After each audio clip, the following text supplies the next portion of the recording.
Welcome to the Whistleblower Newsroom. I'm Christina Borgeson.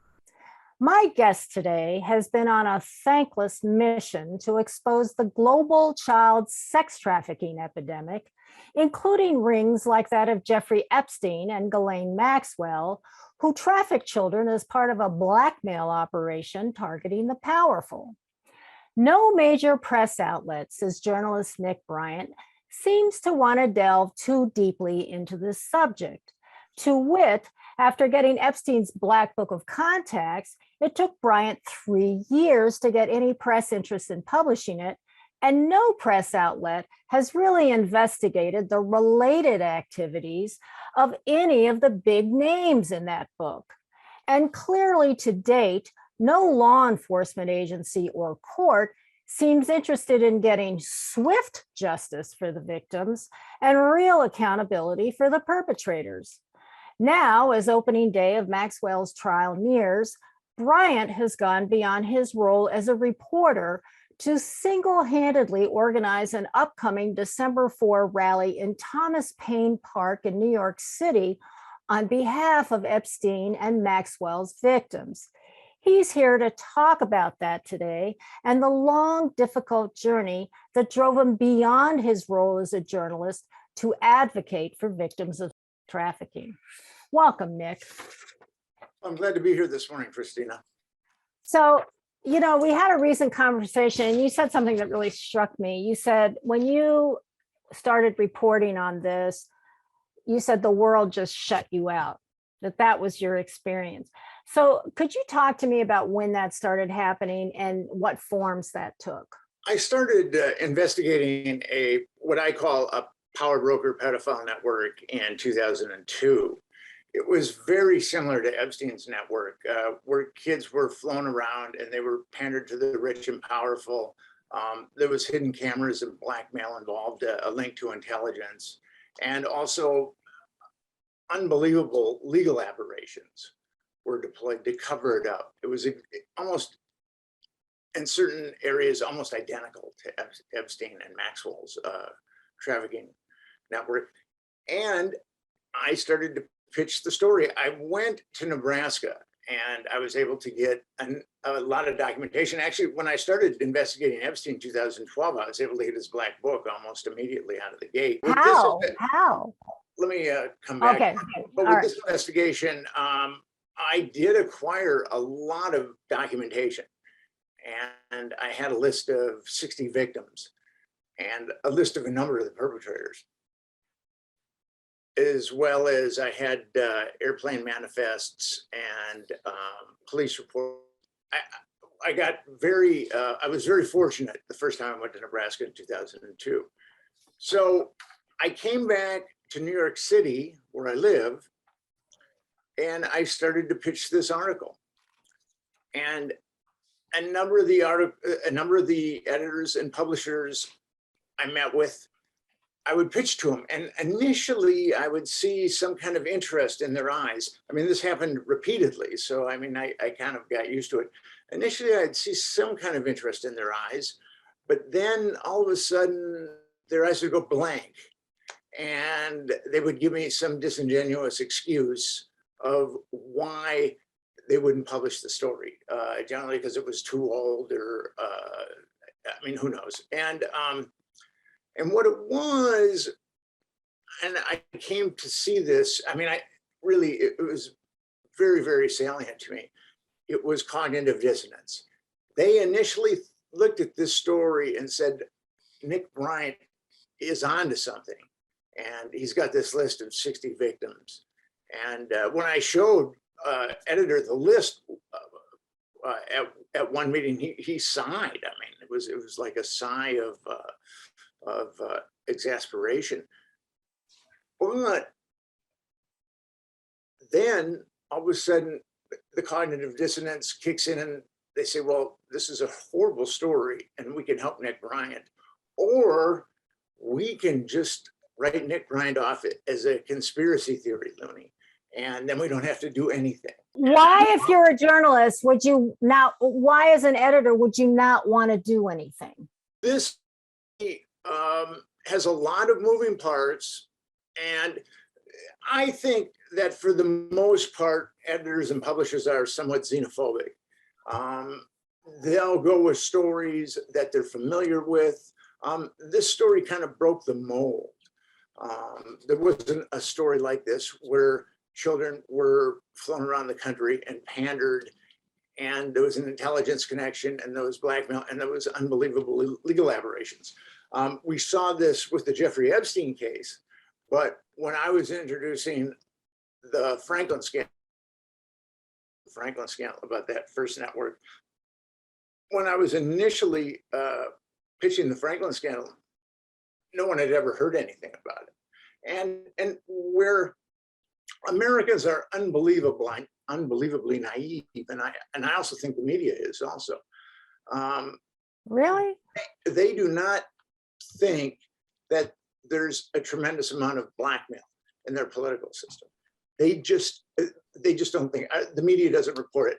We know that J. Edgar Hoover had lots of people blackmailed, but we found that out posthumously plus 20 years or 30 years. So Americans are very, very naive about blackmail. And I also think you've got 6 corporations that control 90% of the media that Americans imbibe. And I think that there might be blackmail and within the ranks of those 6 titanic publishing organizations.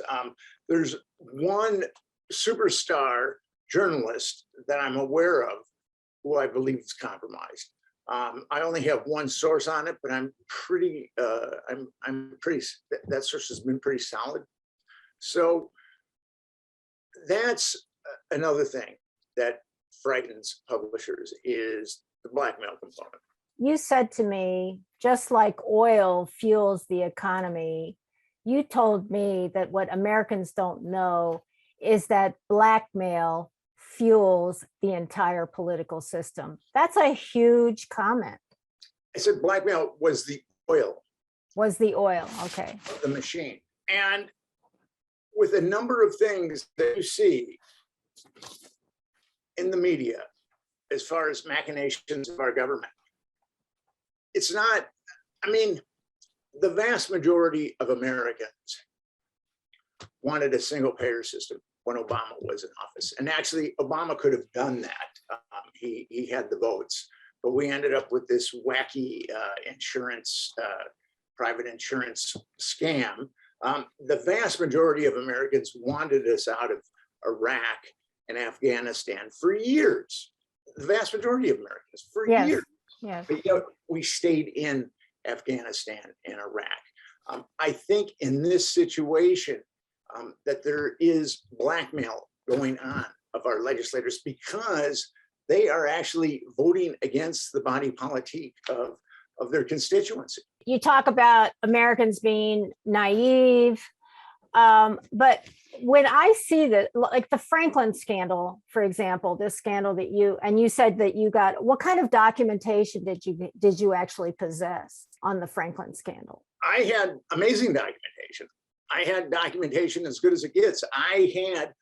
There were, in Epstein, there was one grand jury that was co-opted. In the Franklin scandal, there were 3 grand juries that were co-opted. But the main one, a Nebraska state jury, I had the sealed exhibits and I had the sealed testimony. Wow. That particular grand jury. So, I mean, I had FBI reports, I had social services reports. I had the subcommittee that was formed in Nebraska called the Franklin Committee. I had Franklin Committee reports. I had it all. And I had testimony before the grand jury, and I showed how corrupt that particular grand jury was. So it was bulletproof. I mean, no one's ever come after me for libel, because I can back up in the Franklin scandal either with media or with sealed grand jury documentation. The interesting thing about that, the Franklin scandal, is if you go to Wikipedia right now, Wikipedia talks about the allegations and et cetera, and then it's all basically dismissed, okay, as kind of a like a careful, they call it Federal grand juries concluded that the allegations were unfounded and that the ring was a carefully crafted hoax. Is that true? Not according to my book and according to my research. If you go to the talk page on that Wikipedia, it goes on for pages and pages and pages. There have been battles waged over that Wikipedia page. But there's a cadre of editors, quote unquote, editors on Wikipedia that will not let the truth show on that page.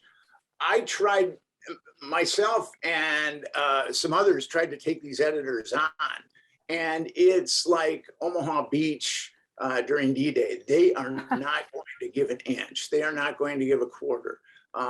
These guys, and this was a scandal that happened in the late 90s or late 80s. It was covered up in the 90s.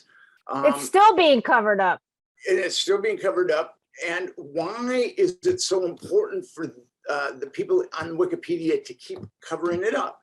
Now, there's one of two things. Either they are the pedophiles and or they were the government people that covered it up. I know that, you know, oh, it's a hoax. That's the official source thing. And so I saw at the top, I thought, okay, it has a little thing you can click that says source. And I thought, oh, all right, let's see who the source of this information is. And when you go to that page, when you click it, it says this is this Franklin scandal Wikipedia page is protected. Okay. Yes. And it's protected to present vandalism because it's a popular page to prevent vandalism. And it tells me when I go there, you do not have permission to edit this page for the following reason. While most articles can be edited by anyone, semi-protection is sometimes necessary to prevent vandalism to popular pages. So, and I thought, oh, that's so interesting. Let me go to my Wikipedia page and see who can edit mine.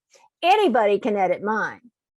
So after all these years, the cover-up continues. So you have things like the Franklin scandal with long-term cover-ups. Long-term. I wrote a very good book, I believe. I've been told it's a very good book. It's a very comprehensive book. I wrote The Franklin Scandal, A Story of Power Brokers, Child Abuse, and Betrayal. And I have not been able to get the mainstream media to touch that book. No one in that book has come to sue you for libel or lying about them or anything, right? No, I've never even had a lawsuit that's been threatened against me because of the information. Let's fast forward to Epstein and Maxwell. So when did you start covering that, and what happened there? Because of my work on the Franklin scandal, that book was published in 2009, 2010. At that point, I started looking at the machinations that were involved in the Epstein cover-up. And I quickly concluded that Epstein was running I thought that there was a high probability that Epstein a pedophile network. And that was because of the legal aberrations. And what legal aberrations are you talking about? The Department of Justice had a list of 32 victims. And they did not indict Epstein on a single count of child abuse. But here's the thing, the Department of Justice made this horrific deal with Epstein where he 13 months in jail, and right. But it was done through the state. But what's really, really egregious about this is the Department of Justice sealed that agreement, and that Epstein's agreement and non-prosecution agreement. And that non-prosecution agreement said that everybody that is affiliated with Epstein, the procurers, the perps, everybody is completely exonerated, completely pardoned. And then that's got to be legal malpractice. Well, this was done by our illustrious Department of Justice. And victims are supposed to be notified when there is litigation against their perpetrators. These victims were not notified. And then this entire dirty, rotten deal was sealed by the Department of Justice. And ultimately, through litigation and an appellate court ultimately unsealed it.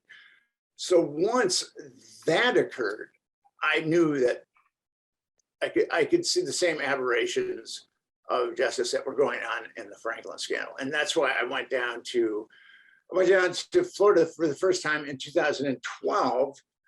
And I was able to acquire some of the police documentation that was involved in Epstein's, in the Epstein case. And I was also able to acquire, as I said earlier, the Black Book. And I started calling victims in the Black Book. And this was completely off the record. But what they talked about, one would talk about being flown to Epstein's orgy island with other girls. So what they were talking about, and the media hadn't even began to report this, this was very similar to the Franklin scandal. Do you think, though, because there has been continuous, although I would call it coverage light, on the perpetrators and also pretty much on the victims, do you think things have changed at all between the time of the Franklin scandal and the time of the Epstein scandal? And if so, what has changed and why do you think it's changed? It's gotten more corrupt because more people know about Epstein, and the government is covering that up in broad daylight. The government is covering up scores of children being molested in broad daylight in front of America. And plus, covering those victims up, they're also covering up the perpetrators that molested them in broad daylight. In the Maxwell trial, the judge continued the cover up. He said that names that were involved with Epstein and Maxwell's trafficking network would not be, that documentation would not be released throughout her trial. So he's covering up the names of all the perpetrators. But here's the thing, because of all the civil litigation, we know who a lot of the perpetrators are. They've been named. I wrote an article where I named a bunch of the perpetrators, or perpetrators that a victim had said had perpetrated against her, and she's never been Virginia Gov'T, and she's stuck to her guns, and she's gone up against Ghislaine Maxwell for libel and won, where in a case where Maxwell had to pay her millions of dollars. So Virginia Gov'T, I mean, her testimony has been tested by Maxwell's reptilian lawyers, and she has come out on top. So this is a massive cover-up, and it's worse than Franklin because many more people know about Epstein now than people knew about Franklin then. People in Nebraska knew about Franklin in the 1990s, in the late 1980s, early 1990s. But with Epstein, everybody knows about Epstein. And Americans know that there is something rotten about Epstein. They don't know exactly what it is because the media has been so incompetent, but they know something is really rotten about the Jeffrey Epstein case. Do you really think it's incompetence on the part of the media? The media has stayed on the reservation. And when I say the reservation, for the most part, they have not talked about the blackmail that's involved. They have not gone after the perpetrators that have been involved. And what they've done, what the media has specialized in is producing salacious dirt on Epstein et al. I've seen articles where the article talks about Epstein and Bill Gates, and that might as well have been what they ate for dinner that night. I mean, it's superfluous dirt. And here's the thing, and the cover story on Epstein and Gates is they met in 2011. There's an article in the Evening Standard, the UK's Evening Standard, that someone wrote on Epstein, which is a very good article, where he says that Gates and Epstein were doing business in the 1990s. So why hasn't the media pursued that avenue of investigation? It's mind-boggling to me. Maria Farmer went on CBS and said that Epstein showed her a private room or a secret room in his house where men, as important, were monitoring all these blackmail cameras that were spread throughout his home. So why hasn't the media dug into that? When Epstein was arrested and his safe was opened in New York City, there were hundreds, if not thousands, of DVDs of what could have been child pornography and also blackmail footage. And that has fallen into a black hole. We have no idea what happened to that. So there's a certain reservation that the media stays on. Now, some reporters are cognizant of that reservation and some aren't. And I think if they do go off the reservation, their superiors ultimately will reel them back in. How big a role do you think the FBI and perhaps even the CIA, because the FBI is charged with with investigating all this, right? How big a role do you think they're playing in the cover up, and how would you describe that role? Like the Franklin scandal, the FBI has played an unbelievably huge role. The Farmer sisters first reported Epstein to the FBI in 1996, and the FBI did nothing. So that gave Epstein et al., think of all the girls that were molested between 1996 and 2019 that didn't need to be molested because it was reported to the FBI. So the FBI has had a huge role in the cover-up, and the Department of Justice has had a huge role in the cover-up. The U.S. Attorney for Southern District, Alexander Acosta, he became Trump's labor secretary, and he was asked, why did you stand down with Epstein? And Acosta said, I was told to stand down with Epstein. Now, who tells a U.S. attorney to stand down? Who has that kind of power? It's either the attorney general or the president that has that kind of power. Wow. What is Ghislaine Maxwell telling the court? What is her defense? How is she in it? How does she describe her innocence? Her defense is going to be that she was groomed by Jeffrey Epstein, just like the other victims. Oh, and that Jeffrey Epstein groomed her very slowly, so it was imperceptible to her. And then she ended up being his procurers, which, I mean, she certainly was one of his procurers, but she was one of his pimps. And also she was a perpetrator. She molested a number of those girls. Oh my God. So do you think the court's going to allow her victims, the victims that she molested, do you think they're going to allow them to testify? From the information that we have thus far, victims like Virginia Giuffre are not going to be called.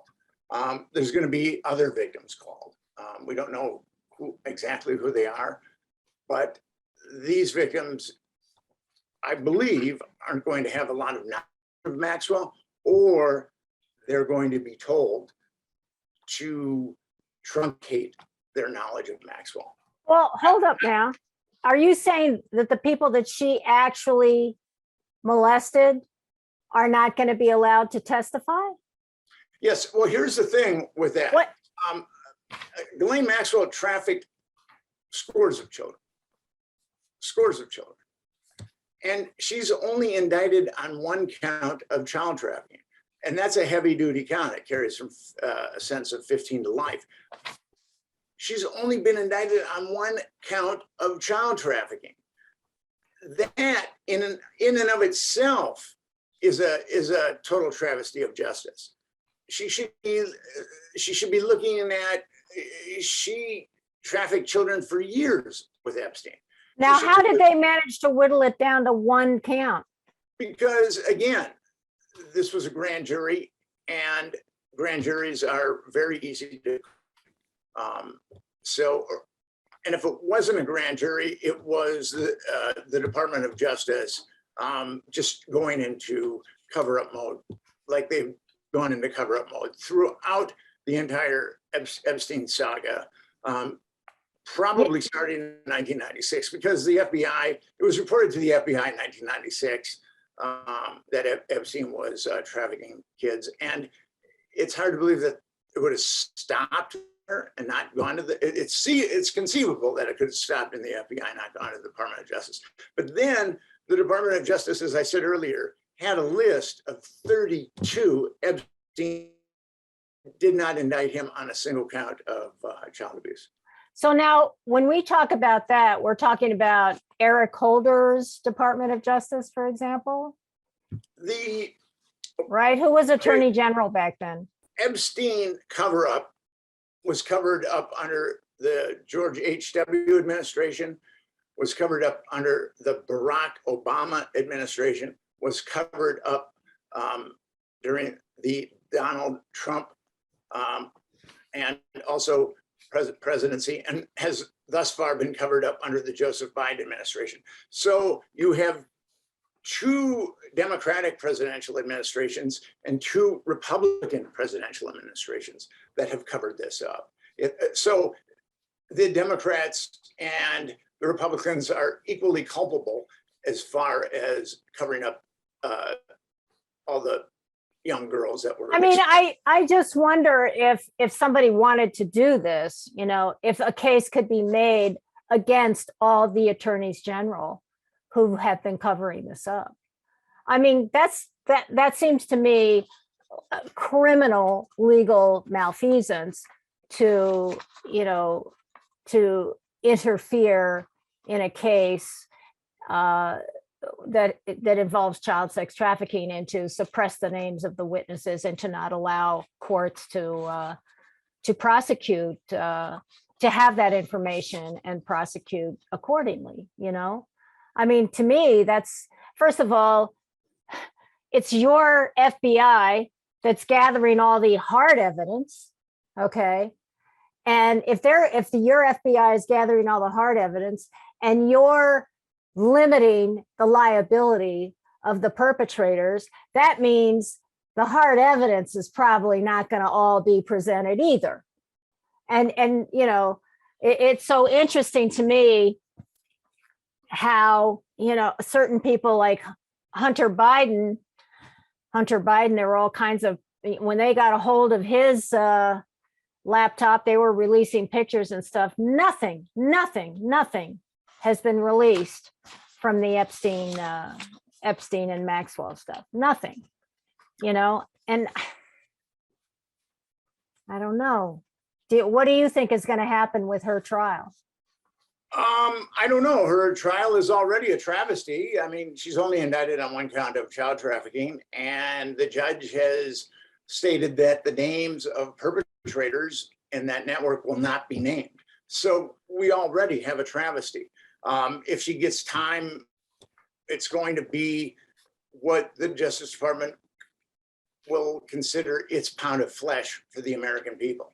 And the American people know that something's rotten here. And as you were talking about earlier, I put together a protest on December 4th, this coming a week from Saturday, where we're going to protest what's happening with the Epstein Maxwell case. There's 62 anti-trafficking organizations behind us.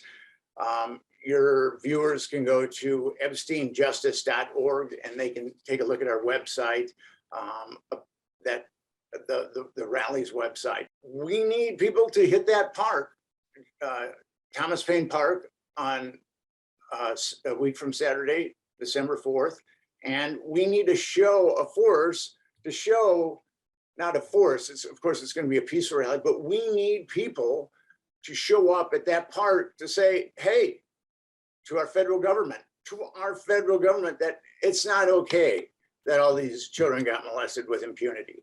We need justice. If we're not going to receive justice from the Department of Justice regarding children being molested with impunity, as I said, we have to demand justice. And this particular rally, we're going to demand justice. And we've got some really great speakers, including one Epstein victim and other victims. Yeah, Teresa Helm. Teresa is Helm, the, yes. yeah, is the victim that you have. Um, I just want to ask you, what was that like for you, stepping out from behind the journalist's role to actually put this together? I mean, talk about that process for you. Well, I've been a professional freelance writer for 26 years, so I'm used to somewhat of a troglodytic existence where I don't leave my apartment. I do leave my apartment, but I stay in my apartment most days to work. So to go out and engage people has been difficult. I've never done this type of thing before, but I was thinking you too, or Me Too is going to obviously have a demonstration about this. Me Too didn't have a demonstration. I was thinking this organization would have a demonstration. I was thinking that organization was having, and then I realized there are no organizations that are going to have a demonstration about this. And I finally, I was watching a movie one night and I was thinking about this and I thought to myself, it's you, buddy. It's you. And that wasn't one of the more euphoric revelations I've had in my life, but that, yes, I had to do something about this. And I'm just one guy. I'm not tapped into a lot of organizations. I'm not tapped into a lot of money, but I put together a good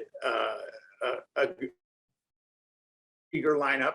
And I have like 62 anti-trafficking, anti-exploitation organizations backing me. Now we just need to get people to flood that park on December 4th so we can make noise. There will be journalists there. I know that for sure. So we need to make noise and say, no, we're not going to stand for this.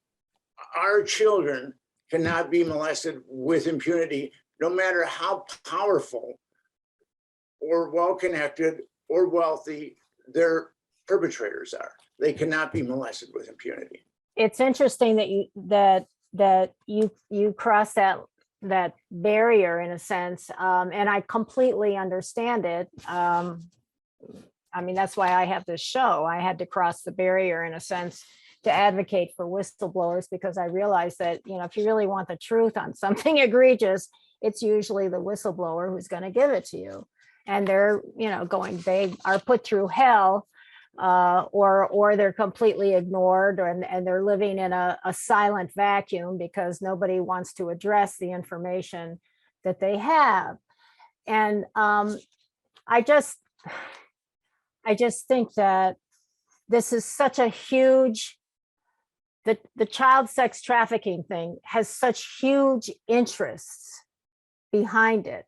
There is so much at stake for the people who gain so much power from child sex trafficking, especially the blackmail operations that are attached to it. And the way we've been talking, we might as well say it, you know, it's true, or repeat it. High level government agencies and people benefit from that. And so you're talking about, and the courts are going along with those agencies. As a matter of fact, the justice system is an agency and it's going along with it. So how are you going to break the back of something that is so entrenched? Well, it's really up to America at this point. America knows. I've traveled throughout the Midwest over the last couple of years, and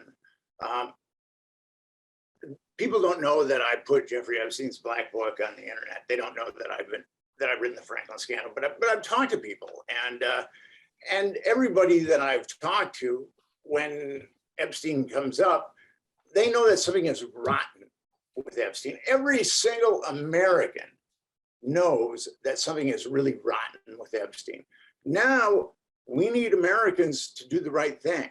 We need Americans not to be apathetic. We need Americans to show up in that park. And there will be legislative mechanisms that we can use. after the protests, we need an initial protest to show the world that, hey, you cannot molest children in the United States of America with impunity, no matter how much wealth you have, no matter how much power you have. Yeah, and that a lot of people are paying attention to this issue. So you talked about a formula for fixing things. Can you talk about that? There's three things that we need. That we're never going to eradicate child abuse. I think, depending upon the study, approximately 70% of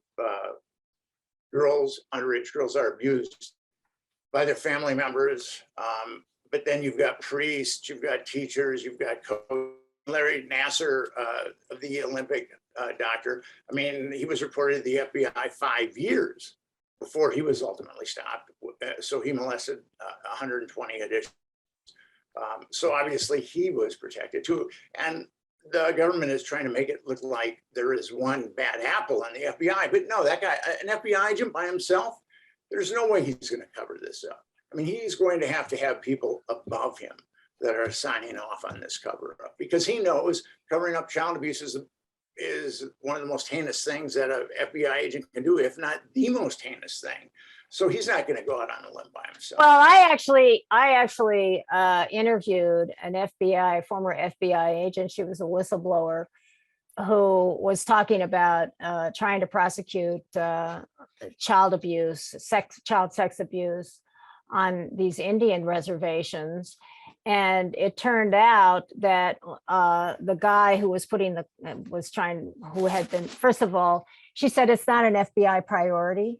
Child sex abuse is not an FBI priority. It's not considered something that will promote your career or further your career. And secondly, when she went to the office, I forget the name of the office, to complain about this guy who wasn't prosecuting these cases, it turns out that the guy in that office was a pedophile. So it's just everywhere. It's just, I mean, that Lori Handrahan, she did a book where she just published the names that she got out of court documents of all these government people, high-level government people in all these different agencies who are engaging in this stuff. As I said earlier, you've got probably 17% in the home or via the family. You've got teachers, you've got priests, you've got coaches, and that's millions of girls. And the figure for underage boys, I believe, is as high, depending upon the study, as high as 16%. So there are millions of Americans that have been molested as children. And I firmly believe that if you could take one thing out of society, if you took this out of society, the prisons would be vacated, the psychiatric institutions would be vacated, people on SSI would be vacated. If we could, as a society, crack down on this. Now, I think that there's three things that need to be done. There has to be a Truth and Reconciliation Committee that looks at things like Larry Nassar, Jeffrey Epstein, the Franklin scandal, family court, child protective services, because we see family court actually awarding children to pedophiles or people with a history of pedophilic behavior. So we need a Truth and Reconciliation Committee. We need to wait. Truth and reconciliation. Who's truth and who are they reconciling with? Because I don't think anybody who's been molested wants to reconcile with their molester. No, I'm talking about the law reconciling with victims. So we need a Truth and Reconciliation Committee. We need to retroactively abolish the statute of limitations. And now here's the thing, here would be the argument against statute of limitations, like people are going to come out of the woodwork that aren't sexual victims and they're going to use this for vendettas. There's a really interesting quote that was published in the New York Times, so it's got to be true, where a judge, a US District Court judge, Patrick Schills, was interviewed about, because he became a judge, he had litigated 500 abuse cases for various dioceses. And he was asked about what percentage of those 500 cases he felt were lying. And he said about 2%. So Wow. it's very difficult for victims to come out and talk about being molested. They're going to be hammered by law enforcement. They're going to be hammered by attorneys.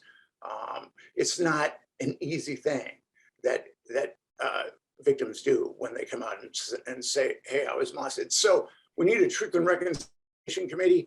We need the statute of limitations to be abolished retroactively so people can pay for their damage to children. And the third thing is, like Pornhub, I think it's the major pornography platform in the United States of America, if not the world. I'm not sure about that, but they've been busted 117 times with minors. 117. Wow. That, if you run a pornography platform, it should be one and done. If you get busted with a minor, that should be it. So we need a Truth and Reconciliation Committee. We need the statute of limitations abolished retroactively, and we need to make sure that the porn industry doesn't use minors. So those three things by themselves, I believe, could save hundreds of thousands of children from being molested. Yeah, but for your Truth and Reconciliation piece of it, you're going to have a major transformation of the law enforcement and judicial systems. You have to really, the corruption has to be weeded out, and it's massive corruption, it seems like. So, you know, how do you grapple with that? Well, with that commission, you would need, it couldn't be run by political hacks.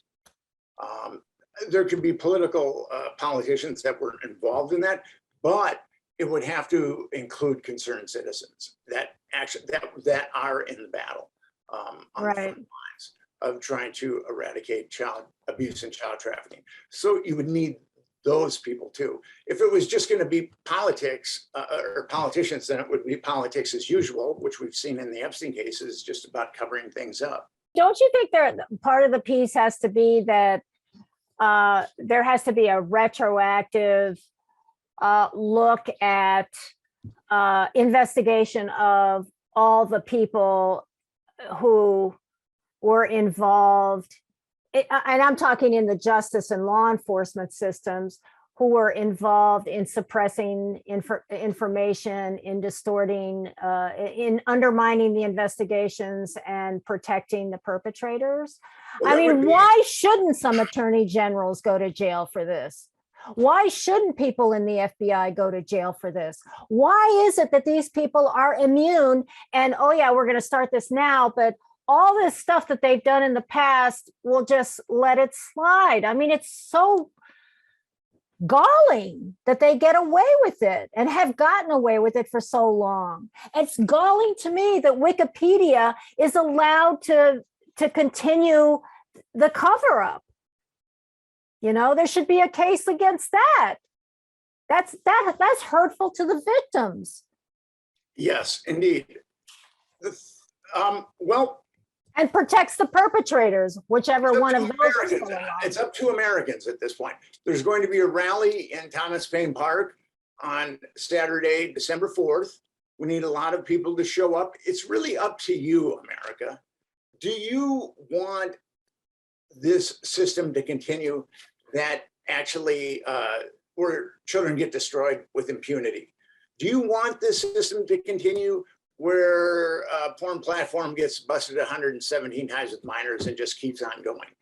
You want that, America? If you're cool with it, if Americans are cool with it, then they should just stay home and watch television. If they're not cool with it, they can show up in Thomas Paine Park at 1 o'clock on December 4th, and together we can do something about it. As I said, it's really up to Americans. We put this rally together, And it's really up to Americans whether or not they're going to show up. And the rally it's at 1 p.m., right? It's at Yes, 1 it's at p.m. 1 p.m.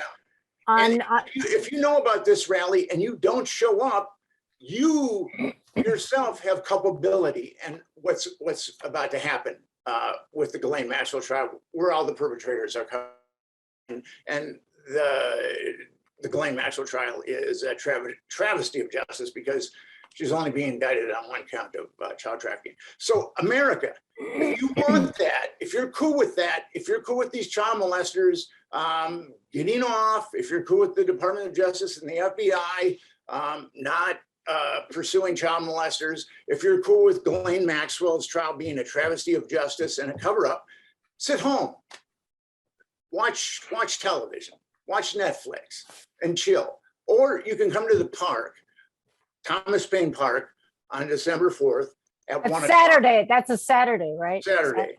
Yeah. At 1 o'clock. It's really up to you. It's in your ball court now.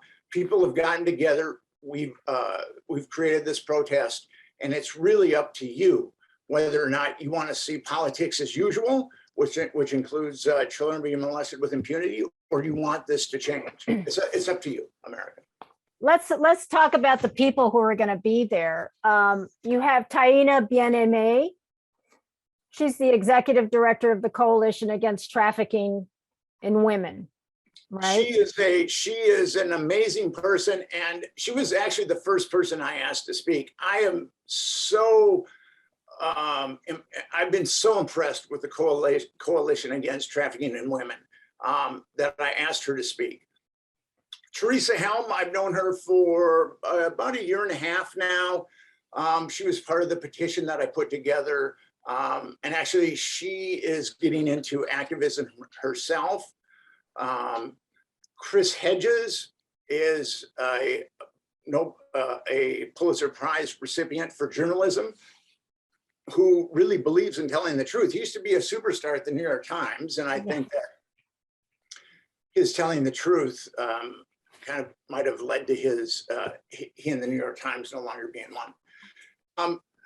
And Susanna Isa, she is a victim who has gone on to found the Sexual Assault Advocacy Network. And she's a very smart woman, a very dedicated woman. And Alicia Owen is from the Franklin Scandal, the book that I wrote. Alicia would, when the FBI came in and they put pressure on all the kids to recant their abuse, Alicia wouldn't.